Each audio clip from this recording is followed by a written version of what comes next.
So welcome everyone to today's webinar on food forests. Super excited to have Colin Pearman here.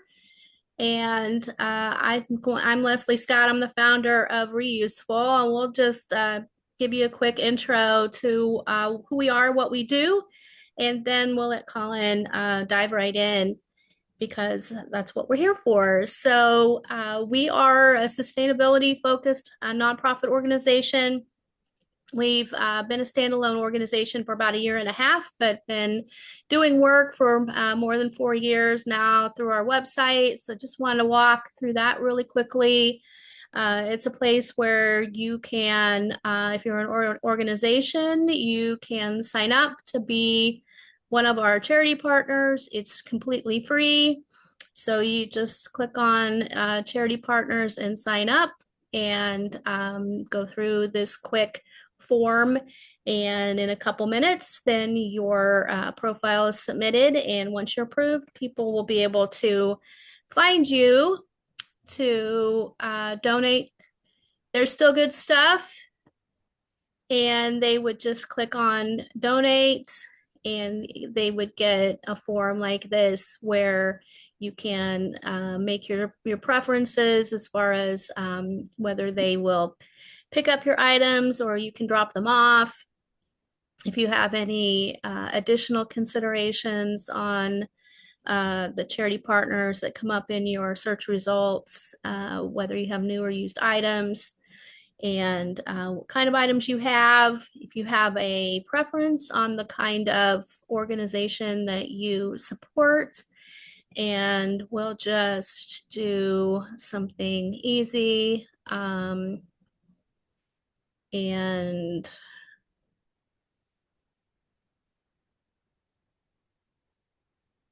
select everyone. And there are 36 of our more than 100 charity partners who take women's clothing for you to drop off. So once you're here, you can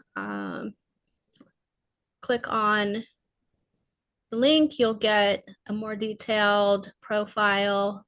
You can check out their mission, any additional information they provided, their full list of items they accept. Maybe you also have a refrigerator you've been trying to get rid of.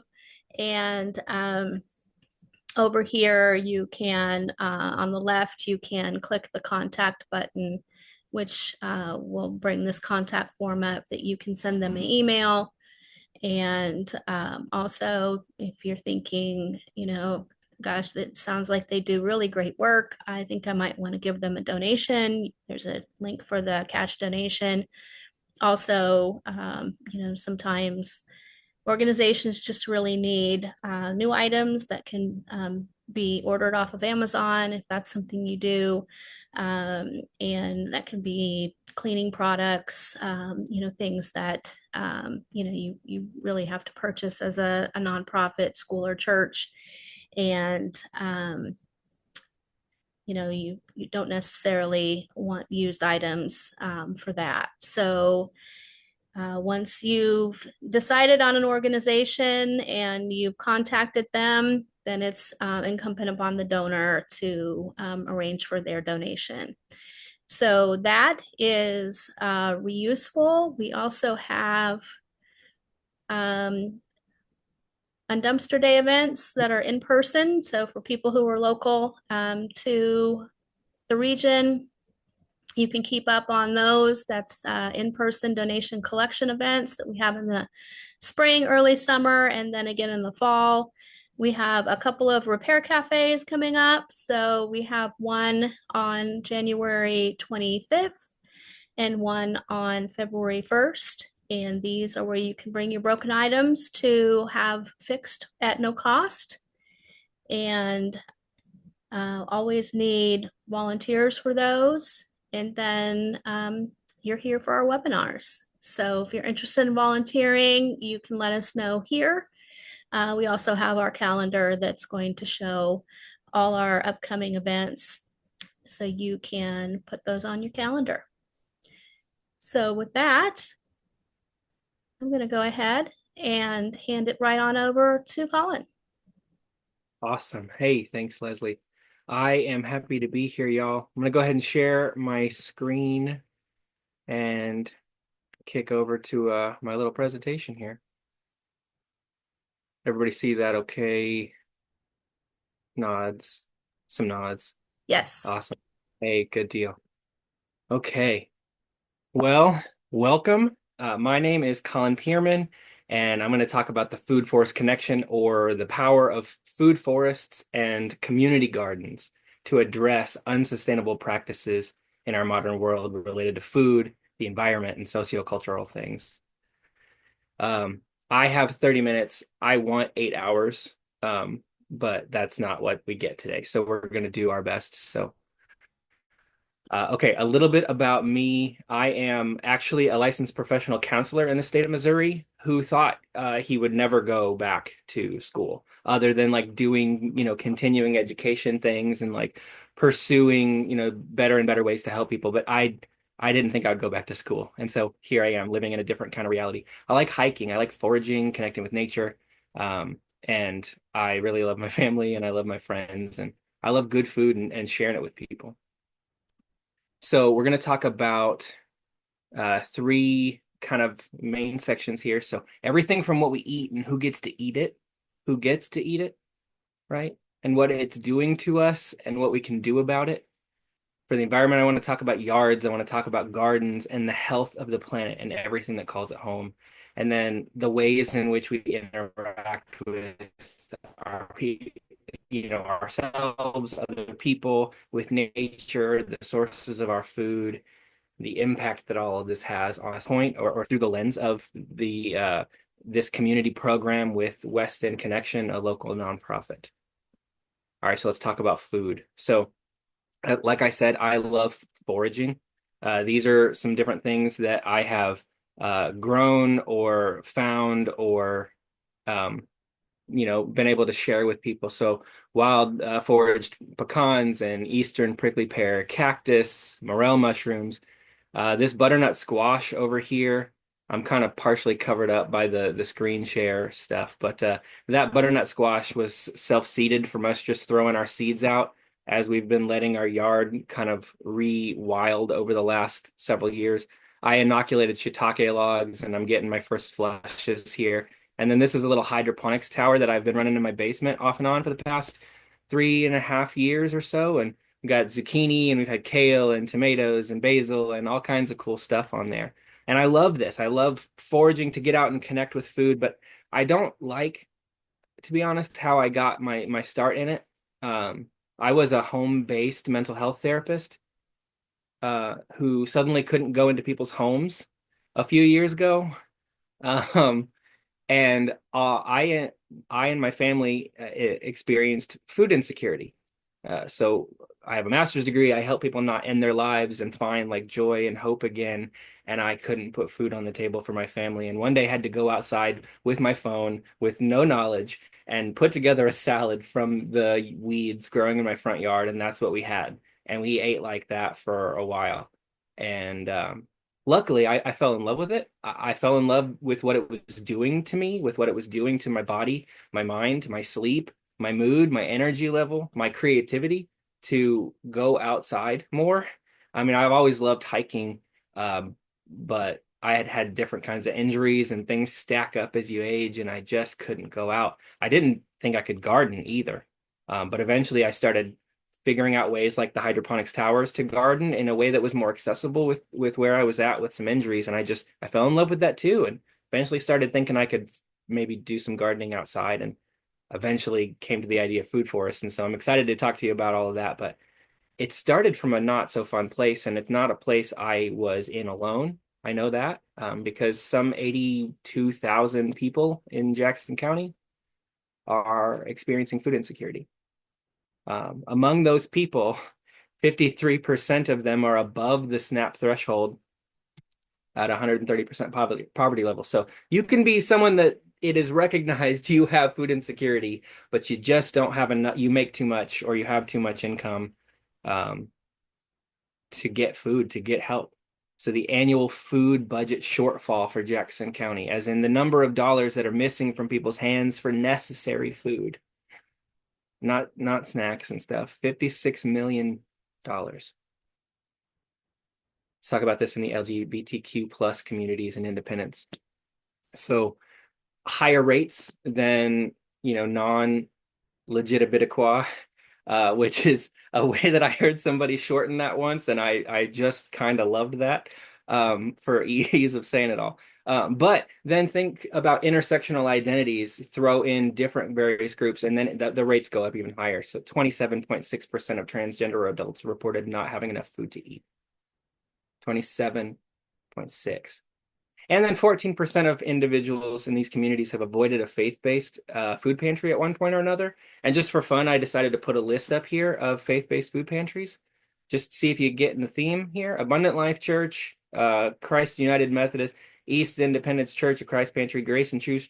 You get it? Now, this also says a lot of churches have said, hey, there's a need and we want to step up. And I think that's great. And some churches have been very inclusive, and that's a great thing to not make people feel like it's not safe to come and get food. So not everybody's having enough to eat. But what's worse, what people do have to eat is contributing to serious illness, preventable losses of life.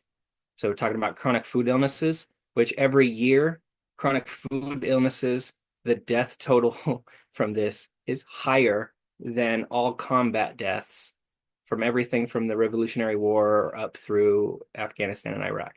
And that's every year. Our foods are killing us. It's sobering. And this is affecting our mental health as well. These foods high in flours and sugars are training the brain to want more of those things rather than the nutrient-rich foods that our bodies would thrive on.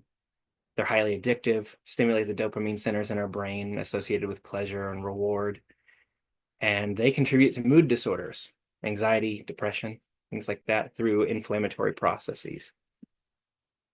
This also contributes to a lack of diversity in the gut microbiota. They influence complex behaviors, stress, depression, anxiety kinds of things. So if we don't have a wide diversity in our diet, then our gut is not really going to be helping us, and we can experience all kinds of suffering that is needless when we could eat a larger variety of foods, and especially wild foods. So unsustainable food practices here.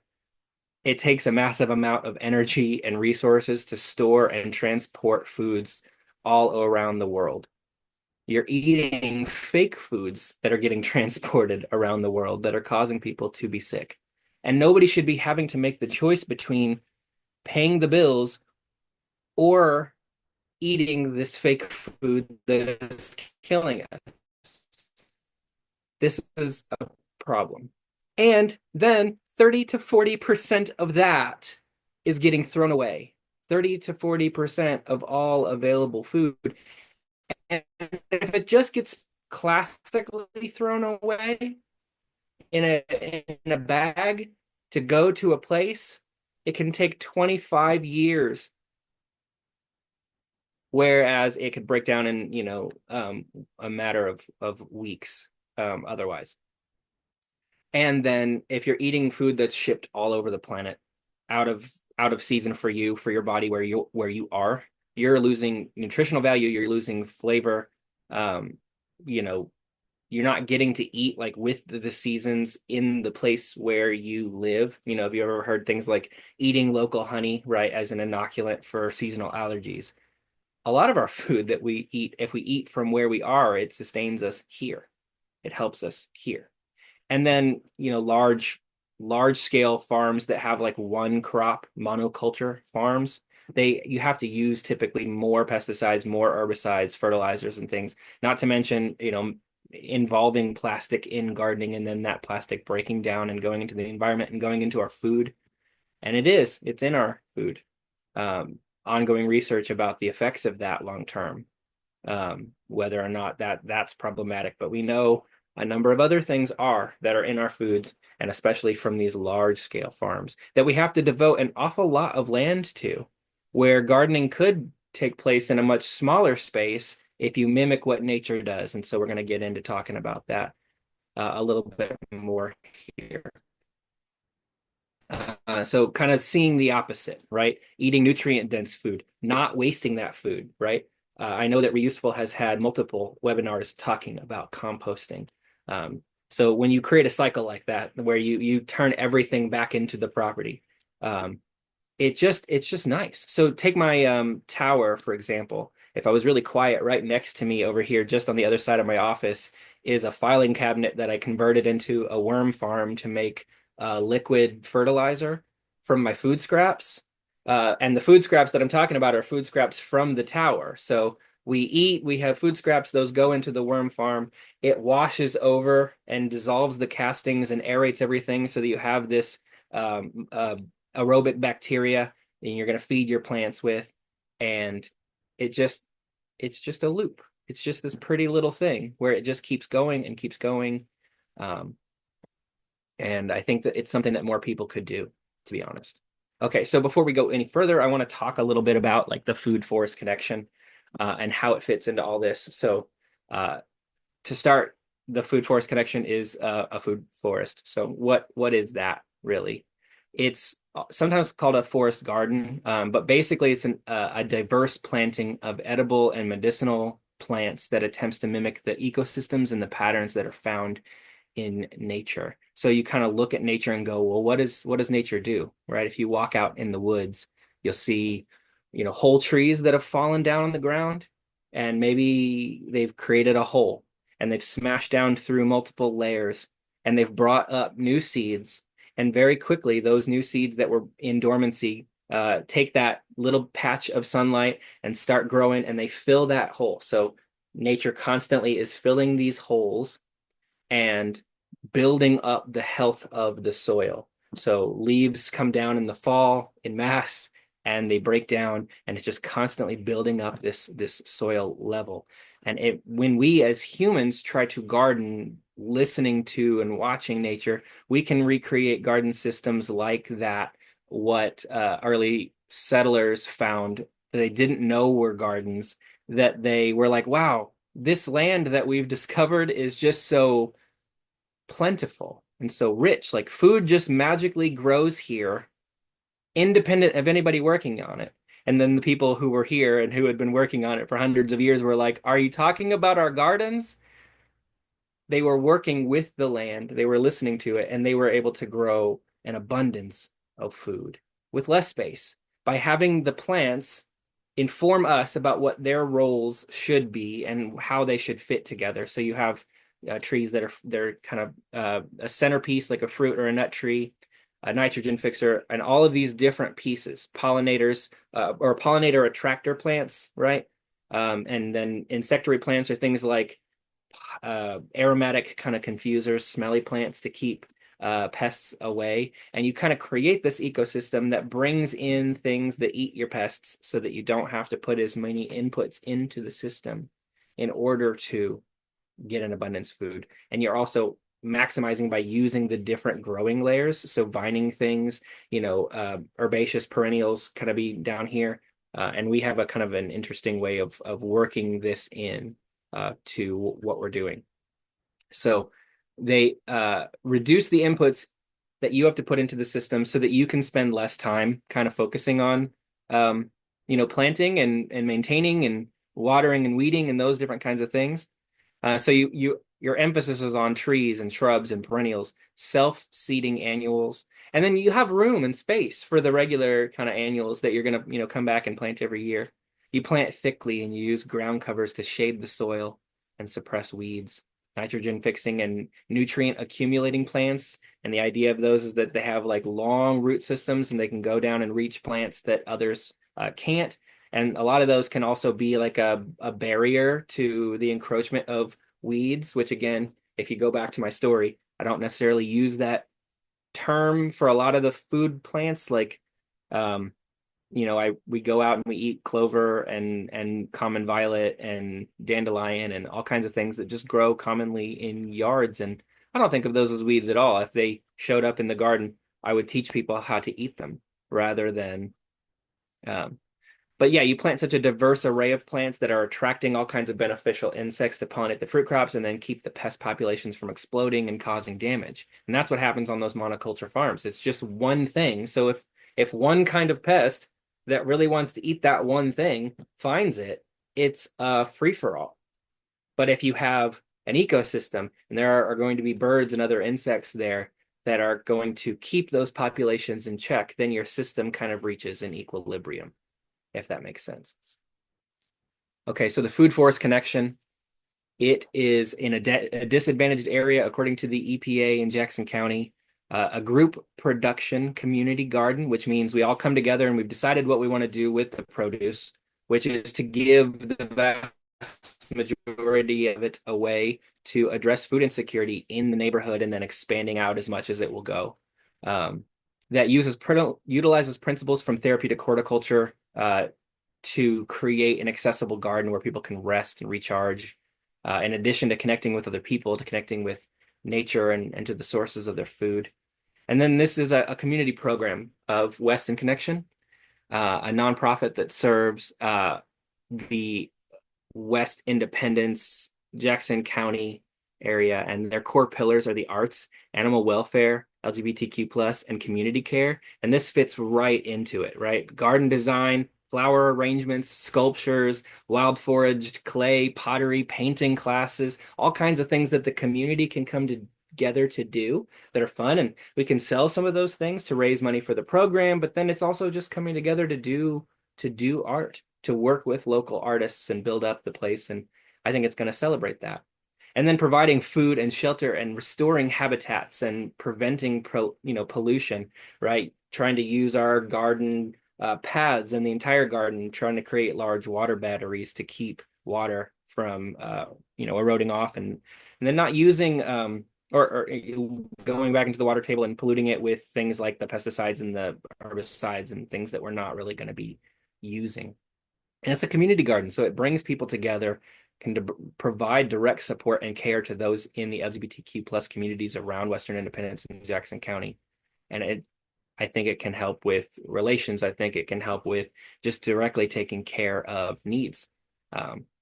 So yeah, if bringing a diverse group of people together in community and teaching them how a diverse grouping of edible and medicinal plants could help fight climate change, take care of their neighbors, and be one of the best hobbies that they've ever had, while giving food to people experiencing food insecurity, if that's not community care, I don't know what is. So therapists trained in TH and therapeutic horticulture will provide therapy groups utilizing the inherent therapeutic value of working with plants, starting with me and probably branching out from there as the program expands. We'll have school groups, allied professionals, and other groups that we work with to bring the joys of gardening and community to all through the use of accessible garden design principles that we learn in therapeutic horticulture. Everything from how wide our paths are and making sure that it's accessible in a basic kind of way, but also inviting people from all over the place to the discussion about what the program is and what the program should be, and making sure that it serves everyone. Teaching people how to use those tools so that anyone can garden. I mean, I remember not feeling like I would be capable of it. It would be too hard, and it would be too hard on my body. And I think that learning how to use tools can make it accessible for anybody, or can improve the experience for anyone. And then imagine if you wanted to learn how to garden, you didn't know, you didn't want to do it by yourself. If you could come and do it with people, just you choosing to learn how to garden in this way is having a measurable impact on people. Like, oh, I'm learning how to garden here, and that's helping them have the food to give away to the community. So by hanging out, making friends, learning how to use accessible tools, maybe learning how to do tie-dye from black walnut derived dye after a group foraging excursion, and we come back and make some shirts. And it's just, I'm excited to bring people together. We're working as well to create a vocational training program in horticulture and try to have some jobs. And then because we have inside and outside space, it's going to be a year-round kind of program. So You can think about different parts here. We got the food forest kind of at its center. So fruit and nut tree guilds with a variety of edible and medicinal plants. And then we're going to do the hydroponics. We're going to grow mushrooms in a bunch of different ways. So we have a big oak tree on the property, and we need to take it down to open up some areas in the garden. So next fall, I can see that being a project. I've got the tools, and we come together as a community to inoculate some oak logs, and people can learn about how to do that process and maybe go, oh, I could do this at my house. I could literally go around to tree cutting companies after a storm and find oak logs for free and cut them up and just get the tools, and you get them once and you keep them nice for a long time, and you can have food at your house in a way that people have been doing, for thousands of years. And that's kind of a neat thing to connect to. We'll have raised beds, really like a variety of raised planters. So we want to get some keyhole design ones for people who use wheelchairs, and we'll get some at variable heights that can literally like go up and down in height and move around the garden to kind of chase the sun on our large patio, which I'm going to show you here in a second. So you can kind of think about it like an outdoor classroom and an art space and a safe third space for people to be, for kids to be, and just so much more, hopefully. So here is the design so far, and it can change from here. So don't get mad at me if it does, if it grows, because that's what good things do. That's what healthy things do. They grow. So here's the full thing, and then on the other side here, it's kind of zoomed in half of the shot, so you can kind of see that over here we have these mulch pathways. This is a paved path though that goes around this entire thing. So we have raised beds that can be moved all around, and we have grow towers and benches for people to sit and hang out. This is a house. This is a parking lot. Big flower bed. This is a T-bar trellis that will have kiwi berries, like cold hardy kiwi. They don't get fuzzy on the outside. They're smaller, they're more flavorful, and you can get hundreds of pounds per plant per season. But we have a T-bar trellis there that you can kind of walk through. So if you can imagine like small wedding venue, pretty place where people could sit under the arch and they could kind of walk through and have a really pretty little, small weddings and things. And I'm excited to explore that for money raising purposes for the program. But this is a living willow shade structure to come and sit underneath. And these are all living willow trees over here, leaving space for a waterfall later. And then you have a little walking trail kind of that goes through a food forest. We'll have classic like fruit tree guild islands here. But this is what's called grocery row gardens. So 4 foot wide beds. And then you have a tree every 12 feet or so. So the green are trees and the orange are shrubs. So 6 feet out, you'll have a shrub. And this is a way of kind of having like an orchard spacing that if you decided you wanted to give up on it and not have all the like annuals growing through the beds around it, and you gave up on it, it would just grow out and it would be an orchard, and you would still be able to get, nuts and fruit, and you wouldn't really have to like mess with anything if we didn't even want to keep the program going. So thinking about how to have it in a way that, sets us up for the future. And then these are like test patches for us to do landrace gardening, where you throw a bunch of varieties of something together and you let the genetics mix back together, and eventually it kind of forms something that is really well suited to your soils, to your environment, where it just wants to be there and it can grow like a problem. That's kind of what I want to have, is like food that grows like a problem, and we're like begging people to take food until we don't have any food insecure people in this neighborhood, is kind of the hope. But yeah, there's a bunch to it. I'll look forward to hearing questions. We'll have like espaliered trees up against the fence, and just so many different things that we'll be able to grow. Here's our big oak tree that we're going to reduce over time. All right, let's talk about the environment, jumping back in. So food forests, right? You can look at the picture there. Empty lawn can be really pretty, but to me, sometimes it feels more like, okay, so you mowed it, and then you turned 90 degrees and you mowed it a second time so you could get those cross hatches so that your yard for sure looks better than the Joneses' yard over there. Forget keeping up, right? We're gonna win. And there's something about it that's kind of odd, right? Again, there's something about living in a world where we have food insecurity and food waste at the same time. And there's something about living in a world where we have like wildfires and people excessively watering their lawns at the same time, where we're watering our lawns and never going out on them other than to water them and to mow them. And they're pretty. And I'm not knocking it because it's still nature. And if you go out and you sit down in your grass and you lay down and you look up at your trees and you love it, I'm glad you have that space. But you could still have that space and have the lower half of that picture there because it's 26.7 million tons of pollution from most lawn equipment being gasoline powered.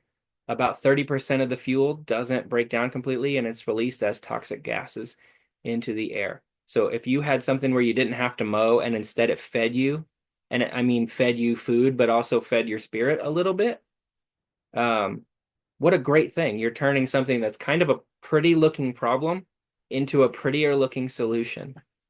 I'm going to hold on to that for quotes and stickers. So you help increase local biodiversity too, right? Again, bringing all these critters in and these critters together, it's crucial because when you don't have a habitat, when you don't have animals, when you don't have plants all together, you kind of can end up with a barren space and space for runoff and pollution, and you're just missing out because trees are sequestering carbon, plants sequester carbon, and this is all crucial to fighting carbon change or climate change, right? Improving the soil health. It matters. And it's really easy for me to like go, I'm just one person. What can I do about any issue? Because once you learn, when the more you learn, the more you're like, whoa, I'm one little human being on a big giant planet that it's too much. But I like that starfish story of the kid on the beach throwing starfish and another person comes up and they're like, why are you doing that? You can't throw them all back. And they're like, I know, but I can save this one and I can save this one. The little bits that we do, right? They matter. And it would really matter if a lot of people came together and decided that the little thing that they could do mattered. All right, again, continuing that theme, less food has to be shipped in from around the world. So it contributes far less to greenhouse gases, air pollution, fuel consumption. Now, with food forests, your plant choices do matter. If you're choosing things, Leslie mentioned earlier about growing conditions, hey, tell us where you're from because growing conditions can be different, right? If you're in a different hardiness growing zone or even a different microclimate. And so that matters if you choose the wrong plants that really don't want to be there and they require so much attention and so much care all the time, and you do everything, and then you look at them the wrong way and they just die. Like that's not a good plant to have perhaps in your yard, in your garden, in your food forest. But it's still overwhelmingly true, contributing far less to.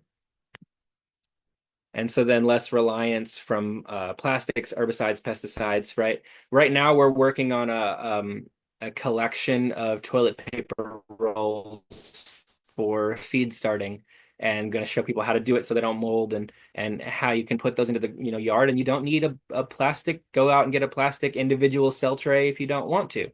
You can do it cheap in a way that takes a byproduct of being a human and using toilet paper, I suppose, and turns it into a solution. So again with interplanting strategy and having plants that are there to help the other plants do well and thrive, you're not having to use the same amounts of pesticides or herbicides or even eliminate. My kale is out there covered in snow, but I bet you some kale is going to grow even after this crazy ridiculousness because it just won't die. And I haven't had to, do anything with it. It's been mowed over multiple times when I had to have somebody come and mow because the city was upset with me for having a 3 foot tall lawn because I refused to mow down my food. Become a problem is what I'm trying to tell you. Okay, sociocultural things. Our rhythms of life have increasingly disconnected us from ourselves, others, nature, and the sources of our food. So it's a problem. I think we can talk an awful lot about this, but people are increasingly lonely and isolated, and it's ironic in that we have never had more ways to connect us. And when you look at different demographics, it does connect people. Social media among the elderly, it's huge. It's a really good thing. I'm glad that we have it. It's not the same thing as connecting with people in person. Um, and so it's an interesting thing that we've never had more ways to have more people in our lives, and yet people are reporting more loneliness and isolation and not having recovered from the pandemic. I see, clients that um, are still processing the impact. I'm still processing the impact. My goodness. So let's talk about people and plants a little bit. So environmental psychology, evolutionary psychology, eco psychology stress the interconnectedness between people and plants. There's this biophilia hypothesis, which talks about the idea that life is kind of drawn to other life. So humans are drawn to connect with and have relationships with everything else that's alive, that we recognize it. Like you go up to a pretty plant and you find out it's fake, you're like, this was now a bummer because I was naturally drawn. I didn't have to pay attention to. I just naturally walked over to participate with this plant and found out I was gypped.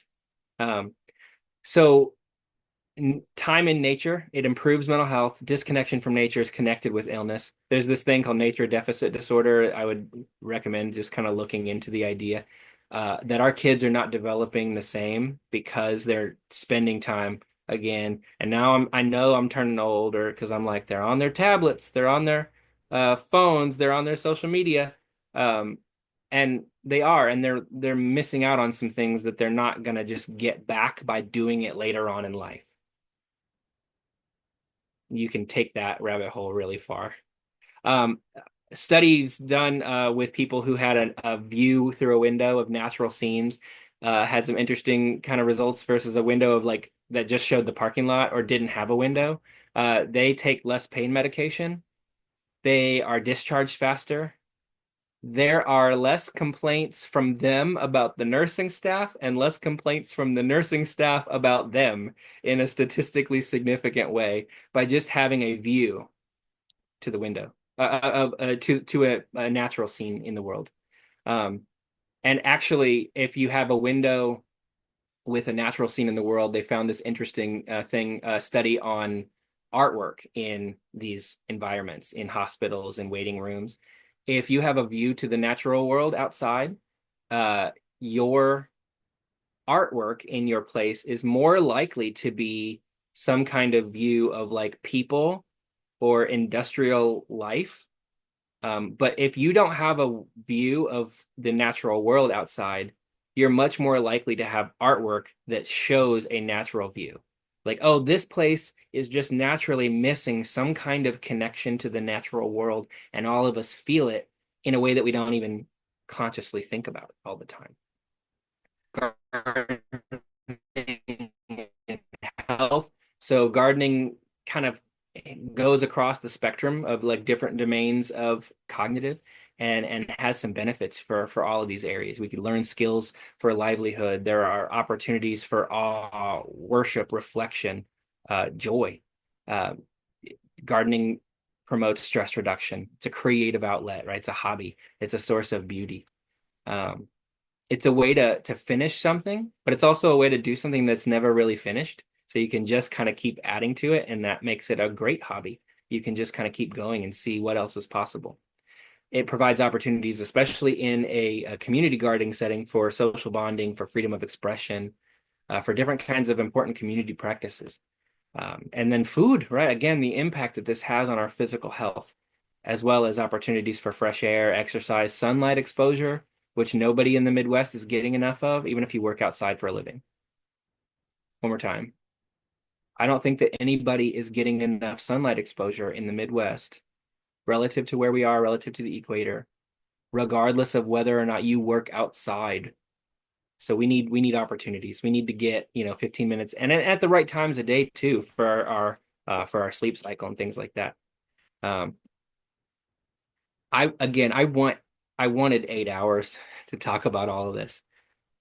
All right, let's continue though. Community gardens as violence reduction. well-maintained community gardens have been shown to reduce violent crimes, gun crimes, and property crimes if you have a green space, but in the right way. If you have a very overbearing tree canopy that creates all kinds of spaces to hide, you can increase property crime or see an increase in property crime. But community gardens are places that bring people together across all kinds of divides and show something to the people that are even passing by, like, oh, maybe this is a more peaceful place. I don't want to be doing stuff here right when people are here for a class. It's a neat thing to think about. The idea that just people coming together to garden across divides can have an impact on neighborhoods like that. So we'll talk about gardening and LGBTQ plus community ties. See how I need to say Legitibiticqua from so as not to get tongue-tied? So LGBTQ plus people experience mental health concerns while also exhibiting a lot of resilience. Gardening, it's been studied, but the area of research has been mostly focusing on heterosexual or cisgender individuals. One study showed the experience of 25 folk who identified as plant parents or gardeners. Some meaningful benefits, promoting well-being, people connected and not just connected with the plants, but were able to process things in this study. It promoted well-being for them and encouraged participants to be mindful and grounded. And you literally are grounding, right? You are connecting with the earth when you get your hands into the soil that is filled with like bacterium that are good for your well-being and affect neurotransmitter activities such that people feel calm, peaceful. There's all kinds of research on getting out into nature and the needs for this for everybody, but especially the queer community. In addition to being a moral imperative as well to ensure that public gardens are inclusive in general, and especially the food forest connection. I would say that this diverse group of communities offers some important perspectives. They People who have had to choose a found family and foster communication and connection with people across divides, very much shaped by their context, by their social, political realities.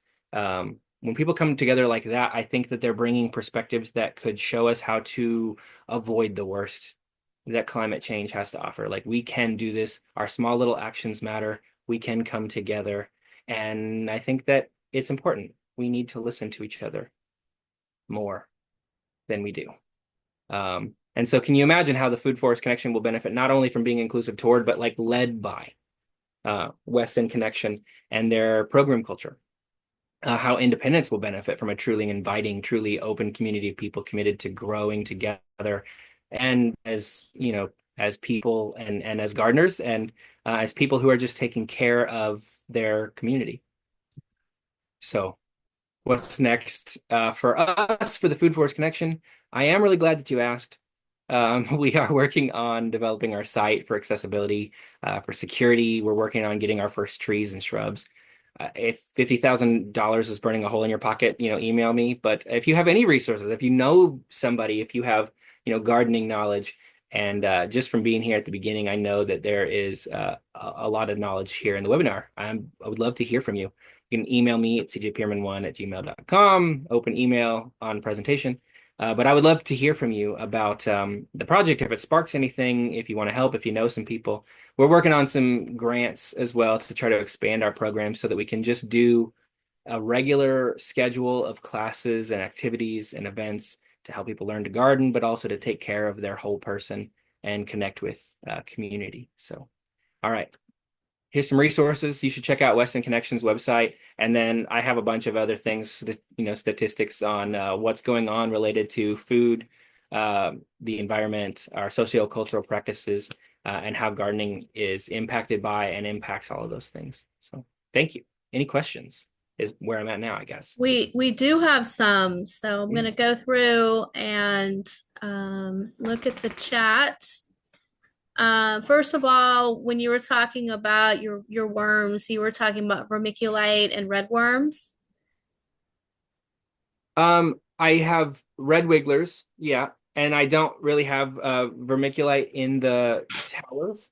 I do work with it in terms of like making seed starter mix, when we're working on our like we're gonna have like a seed starting party and get together and do the toilet paper roll thing, we will use vermiculite along with some screened compost to make some seed starting mix. But in the worm farm, we just use all of our food scraps.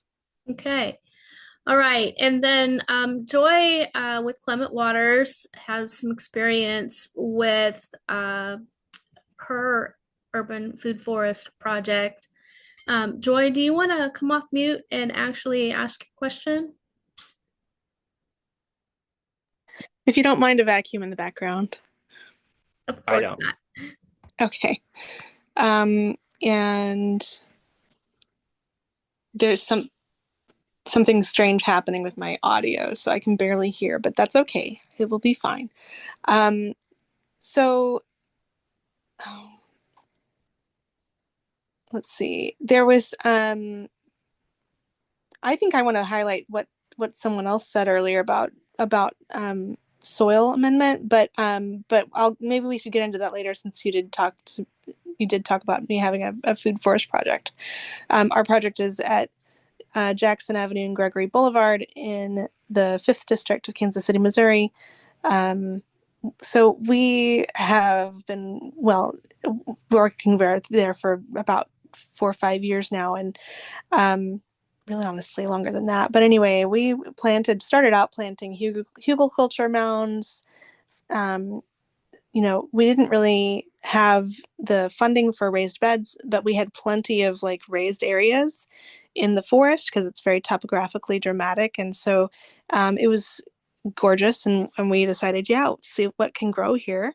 And so it already had a very beautiful, diverse mix of vines and ground cover and trees um, and there were shorter trees and there were taller trees. There were already some pawpaw trees.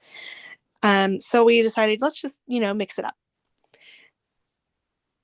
and we planted hugelkultur mounds. We planted some fruit and nut trees, native aromatics, and the plants did okay. But 4 years in a row, the deer obliterated the non-native food plants and trees, and we felt horrible getting donors to pay for new trees again. So we planted kind of diversity, and the native plants made it. So any hints to keep more food growing in the forest for after, for when we get back in there? Yeah. Yeah, that's hard. Also, I had to cover my mouth. I was smiling so much hearing about the project. I need to come and visit, if it's possible. But yeah, I mean, really tall cattle panel fences with plants in front and behind is like our thought process. I think we're gonna lose in the same way. I'm more concerned in this particular neighborhood. I've got some friends, that live there, and I'm out there a lot, and everyone talks about the rabbit problem. Um, so I'm more concerned there. And so we'll have, on the bottom section, we'll have like some critter kind of panel and have it on the fence, but also have it so that people, people aren't going to dig under the fence probably. But so if any critters, try to dig under the fence, they'll be prevented. But we can't do a fence probably tall enough, certainly not without a permit. I think with a permit up to an 8 foot tall fence. And if we do cattle panel, you can still kind of see through there, so we're not blocking off too much. But it's a relatively cheap way to do fencing, and we're going to try to figure out the materials for the lumber, and the fencing, just all the materials, and then work with Boy Scout troops who need Eagle Scout projects to work with them. So I remember doing that back in the day, finding a community project to do some community good, and so we'll do that, and we're gonna be hoping for the best with an 8 foot tall fence with an espaliered tree kind of on the back side of it, a little bit away where the deer can't reach through the fence and get to it, and then some bushes and things that are on the outside of the fence that are like free for the community to just grab whenever if they want to. But that kind of creates the impression of like, oh, I couldn't jump over that, and we're kind of lucky because the fence there's a ditch down beforehand, so they'd have to go even lower, and we can kind of have the appearance of the fence up higher and create a slightly more difficult jump. And then after that, we're gonna hope for the best and cover, wrap our young trees and maybe put some chicken wire around them and just try to prevent as much as we can.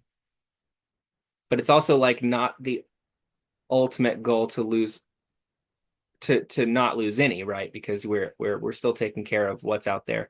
But yeah, you don't want to have to ask or for more when it's like, yeah, we let deer eat everything, or deer just did come in and decimate everything. That's hard. So we just have about 5 minutes and a couple of really good questions. So the first one is how do you balance out we have urban heat islands, obviously, and we are trying to combat that by planting trees, increasing our tree canopy. So how do you balance out, the urban tree canopy with the growing of food? Because obviously you need the sun to be able to do that, unless it's mushrooms or something like that. But for the most part, you need that sunlight. So how do we balance that out? Yeah, it's hard. We have four overstory trees on that property. Well, one's down now. One's down and because it was all tangled up in the utilities lines and was had the potential to shade out some of the section of our garden. And we are like, this is really hard. This is alive and it's sequestering carbon, but we want to plant a whole bunch of trees in exchange for this one. And then we want to use materials for any of that open space that we have that's not going to be, covered in trees. I mean, not pictured in that little design is hopefully all kinds of trees in pots that are able to be moved around the garden as well. I've seen people growing trees in wheelbarrows, keeping them small and making sure that you can use all of the fruit, so it's not a large tree with apples dropping 20 feet down, and you're like, well, I did want to eat that. I'm not going to now. I'm real smashed up. That we use like permeable paver type materials and ensure that it's not this huge heat sink area. But I'm trying to think about what the community needs, and it's like, well, we need food. So how many trees can I pack into the space? Well, they can't shade each other out, so let's keep them small and manageable, but that means we can use all of the fruit. And then later, when we encourage one person to find that way of gardening too, and now they have the entirety of the food forest connections worth of food, but just at their house or just for them and their neighbors, I think it more than offsets our large patio if we think about replication and trying to get more people to be in on this kind of stuff. And then the last topic was how to make sure you're not growing food in toxic soil full of lead, chemicals, glyphosate, you name it. Yeah. And especially if you can't afford to build raised beds, those are costly. And what are your thoughts there? Yeah. Well, and so there is certainly like no dig type, no till type methods of like building the soil up on top with laying down cardboard and watering that in and then using, compost and topsoil and different amendments if you're gonna, what you're gonna put into it. Maybe taking some 100% hardwood charcoal and then throwing it into your worm composting tower for a few days and making some biochar that you can then put your biochar into and have that slow nutrient release. But you can, if you were to build a grocery row garden, I mean, you could do that with a no dig method and purchase or start accumulating biomass, make your own compost, do the hot composting method by basically getting a cubic yard worth of material, like 3 foot by 3 foot at the minimum, and mounding that up and then letting it sit for 4 days or so, and then doing it every other day for about 18 days total, keeping a tarp on it and keep it watered where you could squeeze it and get one drop out of a handful of compost. You can hot compost it in the right weather and get that up to the temperatures and turn it into black gold and just use the stuff that's on your property. Um, and then, purchase from some kind of certified compost retailer and just build it up on top. But you can grow in grow bags, right? If you can't do a raised bed, and you can grow in a small pot if you can't get one of those like felt type grow bags that are water permeable. And if you don't have that and you have a yogurt tin in your kitchen counter, you can grow, without it. Or you can go soilless and you could have a bunch of hydroponics types of things. And I built, my tower myself with a bucket and PVC and some pumps and some tinkering around on YouTube and I guess a can-do attitude that said I could figure this out. And I did, and it's worked, and I haven't poisoned myself with the food that I'm eating. So if you want to just completely go soilless, you can. But plants, all kinds of plants seem to go where they're needed to start healing the soil. So if you're gardening in it, and maybe focusing on, I don't know, even just growing plants that are pretty and that you have joy from for a little while. Who knows what kind of healing of the soil that you can do, but you can always get your soil tested and track the progress over time. Right. Well, we're right at 1 o'clock, and I really thank you for being here today, everyone, and especially Colin with West End Connection, talking about the food forest. This has been really great and informative and inspiring. So, thank you all, and we will see you in a couple of weeks for our next webinar, actually, 1 week because of the holiday. So it's on creating your own eco challenge. So if you are interested in that, hope you register. I'll send the link out with the follow up with this recording and Colin's presentation. So you get all those great links and you can go back and review anything that you wanted to go over again. So thank you so much, everyone, and hope to see you next Wednesday. Thank you all. Bye bye.